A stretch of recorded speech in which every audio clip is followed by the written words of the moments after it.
Todo mundo achou? 1 Reis 19, versículo de número 7. Todo mundo vivo aí? Graças a Deus, né, gente? Graças a Deus. Amém? O anjo do Senhor voltou, segunda vez, tocou-lhe, ele disse: levanta-te e come, pois longo te será o caminho. Levantou-se, comeu e bebeu. Com a força daquela comida, caminhou 40 dias e 40 noites, até Horebe, o monte do Senhor. Versículo 9. Ali entrou numa caverna, onde passou a noite. Ele veio a palavra do Senhor dizendo: que fazes aqui, Elias? Você pode dar uma salva de palmas no nome de Jesus? Toma o teu assento. Aleluia. Hoje pela tarde eu estava guerreando comigo mesmo. Sabe quando você sabe que você tem que pregar e você não sabe o que você vai pregar? Quase sempre, né? Aleluia. E aí o Senhor me deu essa mensagem hoje, e eu queria falar um pouquinho sobre o texto que a gente leu aqui. E não é a primeira vez que eu prego esse texto, os irmãos já sabem, eu já preguei umas 380 vezes aqui na igreja, então agora fica 381 com essa, tá bom, gente? Mas o texto que a gente leu aqui, você já tinha lido esse texto aqui já? Levanta-te, come. É interessante que nesse versículo que a gente leu aqui, a gente está vendo um relato da crise ministerial que Elias estava enfrentando. Mas é interessante você perceber que por mais que Elias está fugindo no capítulo 19, nós temos que entender que alguma coisa aconteceu para chegar naquele ponto ali. Não é verdade? A palavra do Senhor nos mostra que quando Elias aparece como profeta, diz a palavra do Senhor que o rei que reinava ali era Acabe. E acabou mesmo, gente. Era Acabe e acabou mesmo. Porque a Bíblia diz que ele era mau. Era um rei maligno. E a Bíblia diz que todos os antepassados dele foram ruins. O pai dele foi pior do que o avô e vice-versa. Mas quando chegou a vez de Acabe, a Bíblia diz assim, que Acabe fez muito pior do que todos aqueles que vinham antes dele. Então, na verdade, Elias ele é levantado por Deus no período onde há idolatria e a confusão cultural, porque ele casa com Jezabel, e Jezabel ela é filha de Etbaal, rei dos Sidônios, e eles adoram deuses diferentes do nosso Deus. Eles adoram a Baal e a Zerá. Então, quando Jezabel vem, agora para casar-se com Acabe, é introduzido no meio do povo de Deus a idolatria. Os ídolos, as imagens de escultura, os sacrifícios. E eu quero te fazer entender que nesse período que houve essa chegada de Jezabel e se instaurou essa confusão, os profetas começaram a ser mortos. Porque às vezes parece que Elias só cansou porque ele cansou, né? Não, os profetas foram mortos. E os que não foram mortos estavam escondidos por Obadias, que era mordomo do rei Acabe. Elias, ele aparece neste período de perseguição contra os profetas do Senhor. Ele aparece no período onde eles querem silenciar os profetas do Senhor. Elias aparece onde o rei é mau, onde a esposa do rei é má, e os profetas do Senhor ou estão mortos ou estão escondidos. Eu não sei vocês, mas eu já consegui perceber que a gente vive momentos parecidos como esse.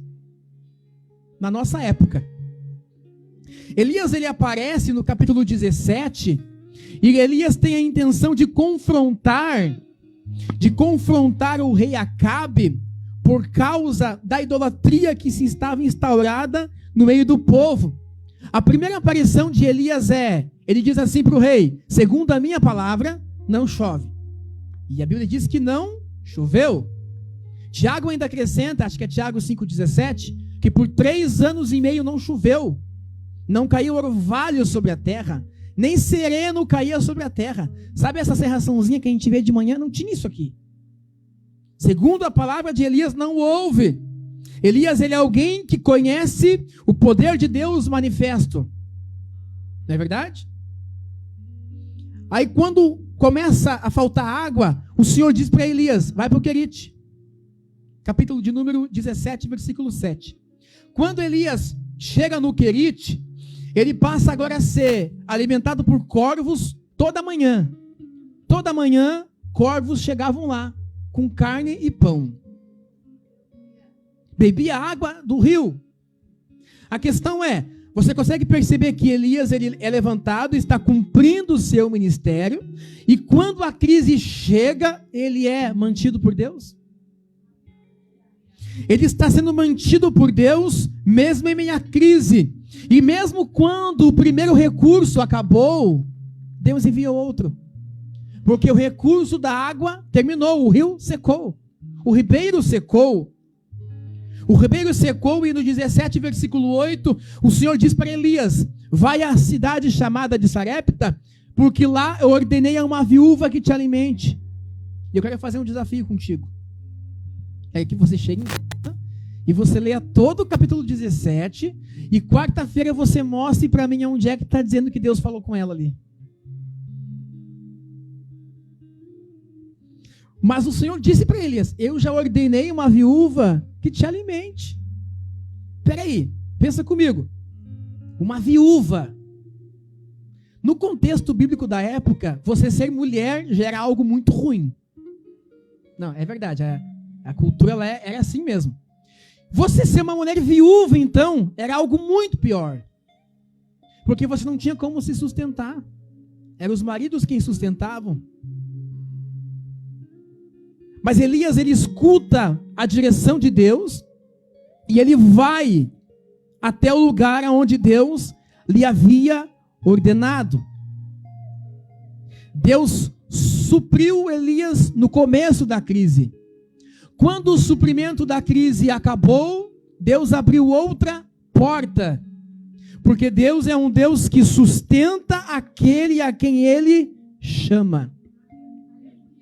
Se você foi chamado por Deus, Deus vai te sustentar. E o sustento aqui não necessariamente precisa ser dinheiro, ou precisa ser comida. Pode ser sustento para a tua alma, sustento para a tua mente, sustento para o teu espírito. Porque existem pessoas que têm dinheiro de sobra, têm roupa de sobra, têm comida de sobra, e quando deita na cama de noite, o sentimento é que morra de noite, para que não haja um outro dia amanhã. Mas quando você é sustentado por Deus, você acorda sem dinheiro, dorme sem dinheiro, se veste a mesma roupa se for, mas se o teu espírito está sustentado por Deus, você permanece. Deus estava sustentando Elias, aí ele chega na região e tem uma viúva catando graveto. E o profeta chega e olha, e ele, presta um pouco d'água para mim. E a Bíblia diz que ela virou para buscar água para ele. Imagina se ela descobrisse que é por causa dele que não tinha água. Ela vai buscar água, e quando ela se vira para buscar, peraí, presta atenção. Deus disse para Elias, eu ordenei a uma viúva que te alimente, correto? Quando ele chega lá, ele vê a viúva, ok? Vamos pensar. Ela vai buscar água quando ele pede, mas se não tem água, e só tem um pouco de suprimento para ela, para o seu filho, por que cargas d'água ela vai dividir água com Elias? Você percebe que houve no coração da viúva de Sarepta, houve desejo de entregar. Houve desejo de repartir. Houve desejo de ser a resposta que ele precisava para aquele momento. Porque às vezes você não tem muito, mas o pouco que você tem, para aquele que precisa, se chama provisão de Deus. Às vezes você não tem conhecimento teológico aprofundado de originais e tudo quanto, mas o pouco que você tem, você ganha uma alma para Jesus. Você pode não ter 30 anos de fé, mas os 2, 3, 4, 5 anos de fé que você tem firmado em Jesus é suficiente para ganhar almas para o Senhor. Ela se virou e foi. Sabe onde é que foi a ordenança de Deus para que ela alimentasse Elias? No plano de Deus. No plano que Deus havia traçado para o ministério de Elias, Deus incluiu ali, tal momento da vida, vai ter sede, vai ter fome, e eu vou enviar uma viúva. Estava no plano de Deus. Porque a gente tem uma leve impressão de que Deus pode ser surpreendido por alguma coisa. Vocês lembram que uma das coisas que eu preguei sobre 5 coisas que não pode fazer, Deus não pode se enganar? E agora Deus, o que a gente vai fazer, Senhor? Parece que Deus não sabia. Você vê que a gente ser humano, tá? A gente é tão limitado que a gente, quando se depara com o limite, a gente esquece que Deus não está limitado. Nós estamos limitados, Deus não. Deus não tem limite para a sua atuação. Deus não tem limite para a sua força. E se a Bíblia diz que Ele escreveu os nossos dias, antes mesmo que os dias existissem, Salmo 139, significa então que estava no plano de Deus aquele momento ali. Quando ela vira para buscar água, Elias diz, não, peraí, mulher. Não querendo abusar da tua vontade. Eu fui na casa da irmã Valéria essa semana, eu tomava um café e ficava com a xicrinha assim, ela, quer mais café, pastor? Foi mais ou menos assim, né? Faz um bolo para mim. Peraí, gente. Aí ela virou e falou, mas meu senhor, só tem um bocado de farinha. Estou catando lenha aqui para fazer um bolo para mim e para o meu filho. E depois que acabar isso aqui, a gente vai morrer de fome. Não tem o que fazer. Imagina. Você consegue dar o seu prato de comida para alguém. Você consegue dar o teu filho? Você teria coragem de fazer isso? Quando ela fala para Elias, olha meu senhor, não é o que eu não quero, é que é o bolo do meu filho. E depois que nós comemos, a gente vai morrer, porque não tem mais suprimento. Aí a palavra de Deus na boca de Elias saiu e disse, vai e faz o bolo para mim primeiro, porque assim diz o Senhor, não faltará azeite na botija, nem farinha na panela, até que esses dias de seca cessem. E a Bíblia diz que ela vai e faz para ela, faz para o filho, faz para Elias. E a Bíblia diz que enquanto não voltou a chover, não faltou azeite e não faltou farinha. Porque ela foi resposta na vida de Elias e Elias foi resposta na vida dela também. Porque ela ia comer e ia morrer. Elias não tinha, então Deus pegou 2 pessoas que estavam passando por crise e disse, vamos juntar, que daí dá uma coisa bem legal. É aquele ditado que diz, juntar a fome com a vontade de comer. Faz sentido para vocês? Elias vive uma crise ministerial. A viúva vive uma crise financeira. Elias foi acolhido por ela, e pela palavra na boca dele, ela e a criança não morreram de fome. Porque nós podemos aprender aqui, e eu não quero demorar hoje, só até meia-noite, nós podemos aprender aqui, Elias, ele escuta sempre a direção que Deus dá, e ele olha para a direção que Deus o manda, e ele vai, e ele experimenta milagres, porque se você quiser viver milagres, você precisa ter obediência. Nós podemos aprender aqui também que Elias está vivendo, sendo sustentado por Deus. Porque aquele que é chamado por Deus, ele não é sustentado por essas coisas de fora, por nada que está no mundo. Elias podia ter plantado batata, podia ter cavado um poço, não é verdade? Mas o Senhor diz, vai para o Querite, vai para Sarepta, porque Deus estava sustentando o ministério e a vida de Elias. Ele estava na dependência de Deus, porque o que sustenta o chamado, gente, não é nada que vem de fora, é aquilo que já está dentro. O que sustenta um chamado não é o que vem de fora, é o que está dentro. Não é o que falam, não é o que pensam, não é o que dizem, não é a posição, não é o cargo, não é o emprego, não é a casa que tu mora. Essas coisas não sustentam o teu chamado. O que sustenta o teu chamado é o que já está dentro. Já está dentro de você. Vocês estão aí? Deus sustenta aquele que permanece dentro do seu propósito. Porque quando você está dentro do propósito de Deus, você está dentro daquilo que Deus estabeleceu para a tua vida. Vocês estão aí, gente? Quanto mais forte a provação, quanto mais intensa é a crise, mais forte é e mais impactante é o testemunho da vitória. O testemunho da vitória que se daria desse relato aqui, estamos testemunhando hoje o que ele viveu há quantos anos atrás.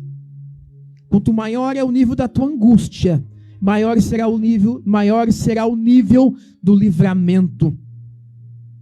Amém? Quem te sustenta é Deus. Quem te sustenta é Deus. Sabe por que quem te sustenta é Deus? Porque o chamado não é teu. Não, pastor, o chamado não é teu. Quem disse que o chamado é teu? O chamado é do Senhor. Não é você quem tem o chamado, é o chamado quem te tem. Não é você que domina o chamado, é o chamado que te domina. Você não consegue fugir dele, ele vai te perseguir, porque ele te tem. O chamado de Deus na vida do homem, da mulher escolhido, ele é como um fogo que queima e não consome. Você lembra de Moisés na sarça? Quando Deus resolve se manifestar a Moisés, o fogo queima, mas não consome a sarça, porque aquele fogo é o fogo do chamamento, é o fogo da chamada, é o fogo da capacitação, é o fogo que te tira de uma situação e te coloca em outra. Vou repetir, não é você quem tem chamado, é o chamado quem te tem. É por isso que Elias passa todas as coisas que ele passou, do capítulo 17 até o capítulo 19, e ele permanece. Só que tem um porém. Ele aparece no capítulo 19, ele faz o desafio aos profetas de Baal. Vocês estão vivos, gente? Todo mundo quietinho. Ele desafia os falsos profetas, os profetas de Baal. E quando ele desafia os profetas de Baal, você vai estudar, você vai ler lá, que quando ele ora, cai fogo do céu, consome todo o holocausto que ele havia feito. Você percebe que ele conserta o altar, ele tem uma série de coisas que ele faz ali, mas vai culminar em Deus respondendo com fogo. Ele venceu o desafio. Ele venceu o desafio. A Bíblia diz que no final do desafio, quando ele ora, o texto diz que ele ainda estava orando quando Deus derrubou o fogo do céu e consumiu todo o holocausto. E a Bíblia diz que toda a nação caiu de joelhos e começou a dizer, só o Senhor é Deus. Então ele presenciou um grande avivamento na sua nação, através dele. Ele viu a obra de Deus acontecer, ele viu o milagre de Deus acontecer, ele viu a provisão do Querite, ele viu a provisão na vida da viúva.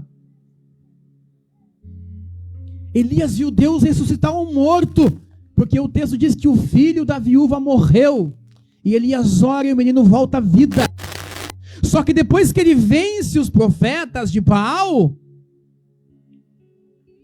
acontece aquilo que acontece comigo e contigo às vezes, efeito rebote. Eu venci, mas custou todas as minhas forças. Eu venci, mas custou toda a minha saúde. Eu venci, mas custou todas as minhas condições, todas as minhas forças, e Elias entrou em colapso. Elias colapsou sobre a própria mente. Porque o campo de batalha mais difícil de se lutar, gente, não é contra o teu vizinho que escuta funk até as 3 da manhã. Não é contra o macumbeiro que diz que vai fazer macumba pro teu nome. Não, o campo mais difícil que existe é o mental. Se o diabo cooptar a tua mente, ele te venceu. Elias, ele entra em colapso mental e ele, quando recebe a ameaça de Jezabel, ele viu Deus derrubar fogo do céu. Ele viu Deus derrubar fogo do céu e eliminar 3 capitães de 50 soldados cada um. Ele viu tantos os milagres de Deus, mas quando Jezabel diz assim, olha, amanhã, essa é a mesma hora, quando que me façam tantos deuses se eu não fizer contigo o que tu fez com os meus profetas de estimação. Aí Elias fugiu. Elias fugiu. E há momentos na vida daquele ou daquela que é chamado que você vai querer fugir, sim. Eu não posso ser hipócrita e chegar aqui e falar, não, gente, vocês nunca vão pensar em parar, vocês nunca vão pensar em desistir, vocês nunca vão se sentir atingidos por nada, vocês têm que ser um super crente, uma super mulher, tem que andar nas nuvens. Eu seria um responsável se eu fizer isso. Existem momentos que você vai querer parar, que você vai querer fugir, que você vai desanimar, que você vai olhar para a luta que você passou e você vai dizer, sobrevivi. Mas você ficou sem força. Você ficou sem força. Elias fugiu para salvar a sua vida. Chega um momento na vida de todo crente, e se vocês não passarem, vocês vão passar, que ele fica entre a cruz e a espada. Ou ele fica lutando e sangrando, ou ele para de lutar para não ter que enfrentar uma próxima luta ali na frente. Sabe quando você olha e pensa assim, mas é tanta, né? Não, essa para mim foi a gota d'água. Agora eu vou me afastar um pouco,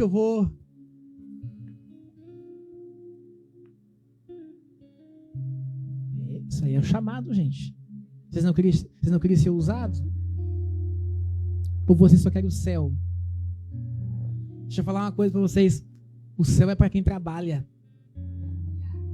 O céu é para quem trabalha. Jesus disse que o céu é tomado por esforço. Você está vivo. Está todo esgualepado, mas está vivo. Está desanimado, mas está vivo. Está triste, mas está vivo. Está decepcionado, mas está vivo. O que mais você precisa? Elias fugiu. Aí Elias chegou no seu limite. Ele deitou debaixo de um pé de zimbro. O zimbro não faz muita sombra, tá, gente? Já começa por aí. Ele deita debaixo de um pé de zimbro no deserto a 55 graus. O nível de exaustão mental de Elias é tão grande que ele dorme num calor de 55 graus, sem ventilador, sem ar-condicionado, sem um telhado adequado sobre ele. Ele dorme, porque ele está exausto. Mas ele está exausto, mas ele não deixou de ser profeta. Ele está exausto, mas ele não deixou de, o chamado dele não foi cancelado. Ele está exausto, mas ele não deixou de pertencer a Deus. Deus, quando vê Elias debaixo do zimbro, dizendo, Senhor, basta, mata-me, não sou melhor do que os meus pais. Deus não olha para Elias e fala assim, Elias, você fracassou. Deus não olha para Elias e fala, você fracassou, mas debaixo daquele zimbro, descansando no deserto, Deus começou a restaurá-lo. Porque deserto não é lugar de você ficar. ficar, é lugar de você passar. Deserto é lugar onde Deus vai te moldar, vai te transformar, vai te purificar, vai te expor ao frio, vai te expor ao calor, mas você chega do outro lado vivo e fortalecido. Existe uma frase que Deus fala para Elias. Deus não disse para Elias, você fracassou. O anjo diz para Elias, levanta-te e come. Deus disse, Elias, levanta e come, porque o teu caminho é longo. Elias pediu o fim, Elias pediu a morte, mas os teus planos podem ter acabados, mas o plano de Deus ainda nem começou. A palavra de Deus é levanta-te, porque o levanta-te mostra que embora Elias não tinha mais para onde ir, não queria mais nada, o levanta-te de Deus para Elias indica que Deus ainda tinha caminho para ele caminhar, indica que Deus ainda tinha propósito para ele, indica que Deus ainda tinha missão para ele, indica dizer que o Deus que havia provido à beira do Querite, o Deus que havia provido em Sarepta, o Deus que havia enviado o fogo do Carmelo, é o Deus que no deserto diz, levanta-te e continua caminhando. A mensagem de Deus para nós hoje é, você pode ter parado, mas Deus ainda não terminou. Em primeiro lugar, o levanta-te do Senhor ali indica que o cansaço não anula o chamado. O profeta que havia feito pelo mover de Deus cair fogo do céu, agora está no deserto. O profeta que estava com Deus à beira do Querite, agora está no deserto. O profeta que estava na região de Sarepta, estava agora no deserto, mas Deus não deixou ele no deserto. Deus não o abandonou no deserto. O anjo traz pão e água para ele no deserto. Perceba que mesmo ele querendo a morte, Deus não deixou de sustentá-lo em pé. Mesmo ele querendo parar, mesmo ele não aguentando a dor, Deus não deixou passar fome e nem sede no deserto. Quando Deus aparece ali, quando o anjo aparece ali, o anjo não disse para Elias assim, ó, Deus mandou te falar assim, vamos conversar sobre essa tua falta de fé.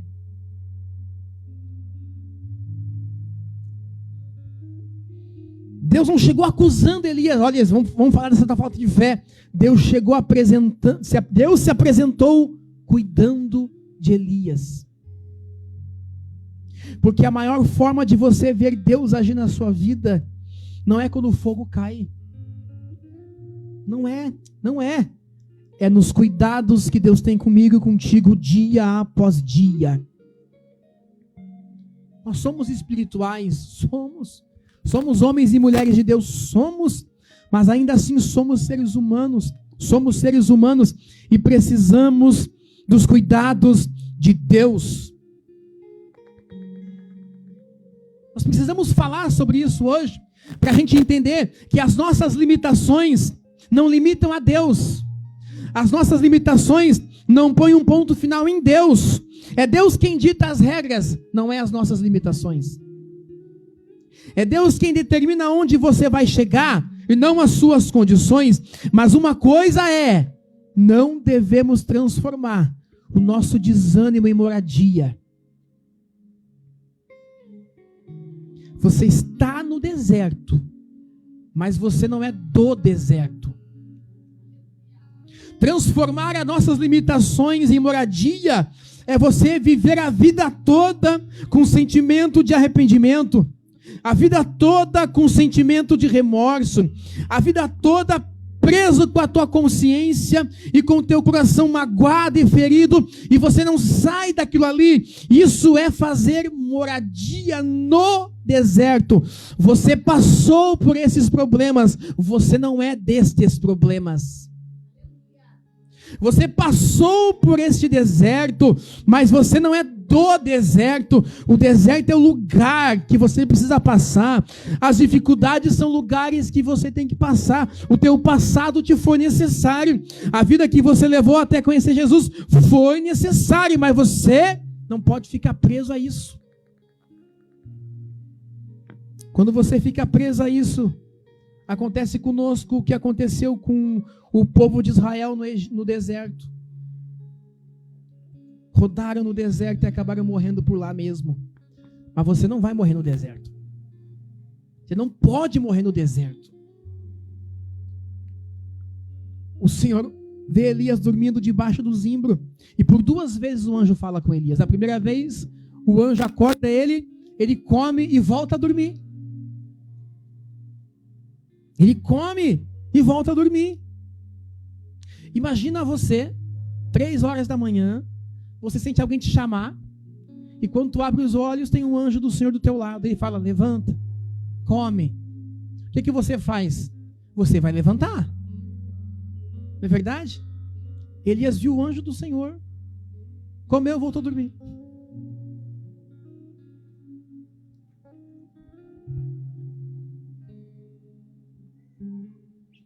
Olha que interessante.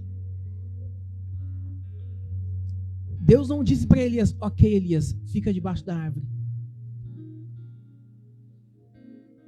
Deus entendeu as dores. Deus sabe das coisas. Mas Deus não disse para Elias, fica debaixo do zimbro. Continua aí. Ele disse, levanta-te. Deus está dizendo para alguém nessa noite, levanta-te, porque o teu cansaço não anula o chamado. Em segundo lugar, Deus não te levanta apenas para te deixar de pé, te levanta para te fazer caminhar. O anjo diz, levanta-te. O anjo não diz, levanta e fica aí. O anjo diz, levanta-te, come e bebe. Ou seja, levanta-te, te fortalece e segue, porque o teu caminho é longo. Deus está dizendo a Elias, ainda existe caminho para você trilhar. Talvez tu pode pensar, mas Deus, eu já fiz muito. E Deus está te dizendo, tem mais caminho. Você pode, mas Deus, já andei tanto. E o Senhor te diz, mas tem mais caminho. Você diz, Senhor, mas eu não aguento mais. Mas o Senhor te diz, eu sei que você não consegue, por isso estou te fortalecendo. Levanta-te. Quer saber de uma coisa? Deus não fica chateado contigo quando você descansa. Não. Descansar é recuperar o fôlego, é fortalecer-se, recobrar as forças para voltar para a posição. Deus não quer que você desista. Existe uma diferença gigantesca entre você estar cansado e você desistir. Porque quando você está cansado, você não tem força, mas tem vontade. Você não consegue, mas tem vontade. Quando você está cansado, você não deixa de amar a palavra, de amar a glória de Deus, a presença. Você não deixa de amar as coisas de Deus. Você só está cansado. Quando você desiste, você não quer mais Deus. Você não quer mais da sua palavra. Você não quer mais da sua presença. Você não quer mais mudança porque você desistiu. Tanto faz como fez. Mas quer saber uma coisa que eu vou dizer para ti hoje? Você pode estar cansado hoje. Você pode estar hoje anônimo, jogado num cantinho. Mas Deus não vai te deixar desistir. Cansado Ele te recebe. Cansado Ele te levanta. Cansado Ele te fortalece. Mas se Deus tem uma obra na tua vida, Ele não vai te deixar desistir. Por isso Ele fala para Elias, levanta-te. Levanta-te. Vamos lá para nós encerrar. Terceiro lugar. Levanta-te, porque o deserto não é o teu destino. Ele passou pelo deserto. Deserto não é... Deserto é passagem. Deserto não é destino. Deixa eu traduzir para ti, tá? Deus não te chamou para você viver a vida toda no deserto. De vez em quando você tem que sair de lá. E aí, pastor, explica.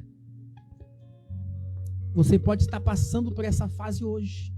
A fase do cansaço, a fase do desânimo, a fase do deserto. Mas Deus não te chamou para isso. O que eu quero dizer com isso? Você precisa ter paciência. Você precisa ter força de vontade. Você precisa ter força, porque o deserto vai acabar e você vai sair daí.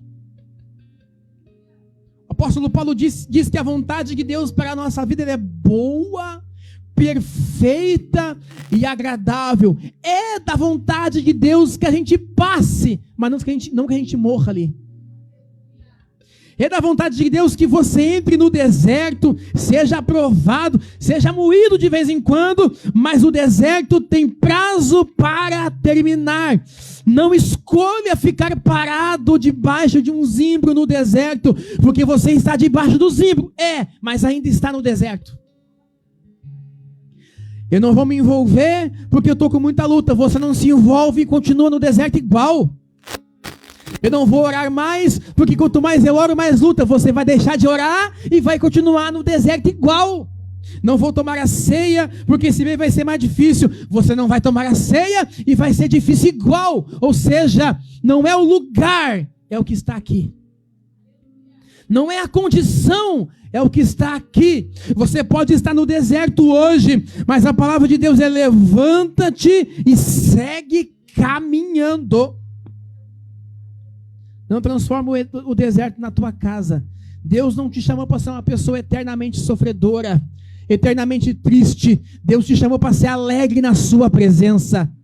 Deus não te chamou para ser uma pessoa eternamente decepcionada com as pessoas que te enganaram, que te traíram, que te feriram, que te viraram as costas. Deus não te chamou para sofrer para isso. Deus te chamou para liberdade.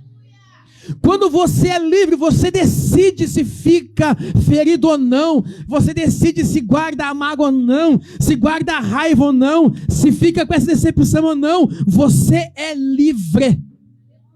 Livre. Vocês estão aí, gente? Elias estava no deserto, mas Deus tinha um caminho para ele. O que eu quero dizer com isso é: Deus te leva a outros lugares. Quarto lugar para a gente encerrar. Vocês estão vivos, gente? Deus te leva para um lugar aonde Ele possa ajustar a tua visão. Quando Elias fugiu de Jezabel, onde é que estavam os olhos de Elias? Na sua situação.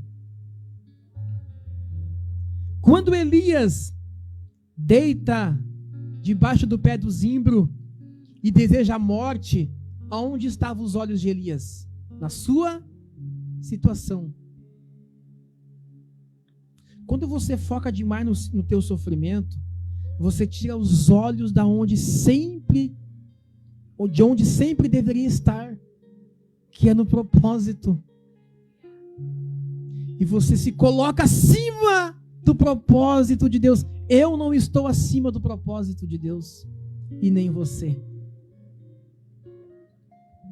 Não, nós não somos a menininha dos olhos de Deus, a bonequinha de porcelana. Nós somos peças no tabuleiro eterno de Deus e não podemos pular fora. Elias fala: mas eu sofro tanto, não adianta, olha aqui, cadê os outros profetas? Olha a fome, olha isso. Ele está com os olhos nele.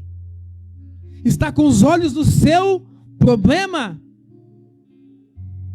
Sabe para onde é que Deus levou Elias? Para a caverna. Quando Elias está na caverna, ele está escondido, porque ele está com os olhos no problema dele. Só que enquanto ele está com os olhos no problema dele, a nação toda está idolatrando. Onde Elias deveria estar? Pregando ao povo. Mas ele está preocupado com ele. Quando Elias está na caverna, talvez essa seja a frase mais poderosa de todos os capítulos que falam de Elias. Levanta-te é forte, né? É, forte aquela palavra ali. Uau! Mas quando Elias está na caverna, Deus pronuncia uma palavra mais forte para Elias, o que fazes aí, Elias? Quando Deus pergunta para Elias o que fazes aí, não, Deus não quer entender, Deus não quer saber o porquê, Deus não quer saber se Elias está ali, Deus sabe dessas coisas. Quando Deus pergunta o que fazes aí, Elias, é para que Elias olhe de novo para a situação, e ele se pergunta, o que eu estou fazendo aqui mesmo? Por que estou aqui? Onde eu estou? O que aconteceu comigo? É quase uma psicologia. Deus perguntou, Elias, o que está acontecendo contigo, Elias? Aí Elias olha e pensa, peraí, é verdade. O que eu estou fazendo aqui? O que tomou o lugar da minha fé? Onde eu estou? Você nunca se sentiu perdido, não, no chamado? Aleluia. Existem situações que Deus vai te colocar para você identificar as tuas próprias limitações. E aí Elias soube explicar para Deus. Você percebeu que Elias não orou nenhuma vez? Desde que ele fugiu de Jezabel, ele não orou? Ele explica para Deus, versículo 14, 19 e 14. Ele fala, eu tenho sido extremamente zeloso. Olha, ele está olhando para si de novo, tá? Eu tenho sido muito zeloso pelo Senhor dos exércitos. Os filhos de Israel deixaram a tua aliança, derrubaram os teus altares e mataram os teus profetas a fio da espada, e só ficou eu. Só ficou eu. A gente tem a mania de olhar para nós, e somente para nós. E não é uma crítica, isso aí é sobrevivência mesmo. Sobrevivência mesmo. Quando ele fala para Deus o porquê que ele está daquele jeito ali, Deus fala assim, mas tem mais 7.000 que nem tu. Igual tu, Elias, eu tenho mais 7.000, tu não é exclusivo. Não é todo mundo que... Não é só tu que foge de Jezabel, não é só tu que a vida é ameaçada, não é só tu que passou sede, que passou fome, que passa perseguição, igualzinho a tu, eu tenho mais 7.000. Olha que interessante. É interessante que Deus precisa nos levar para esse tipo de lugar, às vezes, para nós nos auto-examinarmos. Porque quando a gente se examina, a gente consegue ser verdadeiro, a gente consegue apontar assim, olha, é aqui e é aqui. Porque às vezes o pastor vai te perguntar, por que tu está triste? Não sei.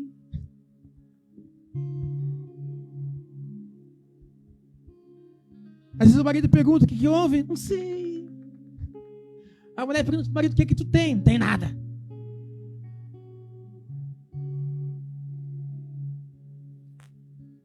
Quer conversar comigo? Não, não quero. Deixa eu quieto. Sabe por quê? Porque a gente não consegue botar para fora. E fica se envenenando aqui dentro. Deus deixou Elias chegar no máximo. Ele chegou no máximo. Aí Deus disse, o que está fazendo aí? Em outras palavras, Deus estava dizendo, eu te chamei para a rua. Eu te chamei para o caminho. E tu estás dentro da caverna. Vocês estão vivos, povo? A quinta coisa que a gente pode aprender aqui, Deus não precisa gritar. Fica de pé. Deus não precisa gritar para continuar sendo Deus. Porque Elias conhecia o Deus do fogo. Elias conhecia o Deus do vento. Elias conhecia o Deus da chuva. Quem não lembra da passagem lá que o jovem vê uma nuvem do tamanho da mão de um homem? Ele conheceu o Deus do poder. Mas Deus queria que ele conhecesse a voz de Deus no silêncio. Conhecer o Deus do fogo é bom. Quando há fogo é bom. Quando há curas é bom. Quando há milagres é bom. E quando há silêncio de Deus é bom?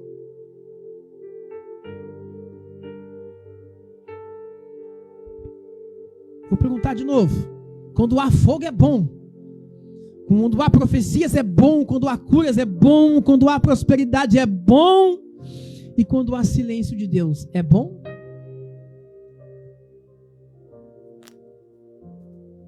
Nós entramos em crise às vezes, gente, porque a gente quer Deus só de um jeito. A gente só quer o Deus do fogo no pé. Você pensa assim, poxa vida, eu vim para a igreja hoje com uma palavra de bênção e o pastor me prega isso hoje.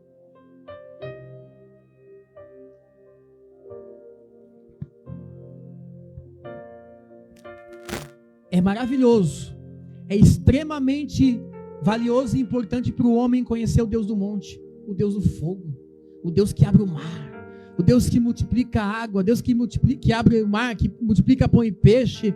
É maravilhoso conhecer esse Deus, mas acima de tudo, é inegociável conhecer o Deus do silêncio, porque você vai ter mais dias de silêncio do que de fogo. Então, quando não tiver fogo, você não tem fé. Quando não tiver fogo, você acha que não tem chamado. Então, quando não tiver fogo, você acha que Deus te rejeitou. Tem que ter fogo. No silêncio, Ele ainda é Deus. Quando você está no fundo da caverna escondido, Ele ainda é Deus. Porque Deus é Deus que fala, mas Ele também é Deus do silêncio.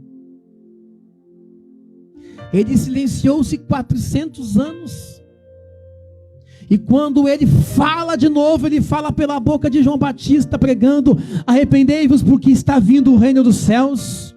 Sempre que Deus fica em silêncio é porque alguma coisa extraordinária está para vir logo ali na frente. Então, quando você perceber que Deus está calado, não abre a boca para resmungar, glorifica o Senhor, porque Ele está trabalhando no silêncio. Elias teve humildade, teve sensibilidade, e ele reconheceu a voz de Deus e saiu. Quando ele saiu, o Senhor fala: o que está fazendo aqui? Ele explica: Senhor, só tem eu. Só tem eu, Senhor. Em quinto lugar, Deus te diz: levanta-te. Deus te diz: levanta-te nesta noite. Porque embora Deus esteja em silêncio, o teu ministério ainda não acabou. O Senhor diz para Elias: tu vai voltar pelo mesmo caminho que tu veio. Olha o que o texto diz: volta pelo teu caminho. Não diz volta pelo o caminho. Não diz volta por um caminho. Volta pelo teu caminho. Indicando que Elias tinha passos a trilhar. Tinha um caminho correto a se passar, específico para ele. Aí o Senhor diz: volta pelo teu caminho. Faz novamente os teus passos. Volta para o teu propósito. Volta para o teu chamado. Volta para o teu lugar. E aí, unge Azael, rei da Síria. Unge Jeú, rei de Israel, e unge em teu lugar Eliseu, porque quando você está de acordo com o chamado, quando você escuta o levanta-te, quando você trilha o seu caminho, quando você terminar a sua carreira, a história não acaba, porque Deus vai levantar gente ao teu lado, para ficar levando o teu legado. Você crê nesta noite? Você pode aplaudir o nome do Senhor?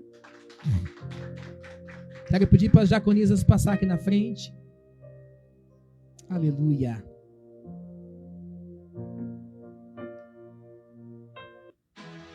Santo é o teu nome, Jesus. Pode tirar.